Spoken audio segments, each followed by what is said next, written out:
రాగాలు రెండు కళ్ళను ఢీకొంటే ప్రేమ వాగల్లే పొంగునులే.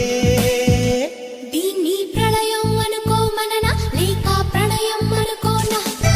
ఈ వివరం తెలిపేది ఎవరంట, వ్యవహారం తీర్చేది ఎవరంట.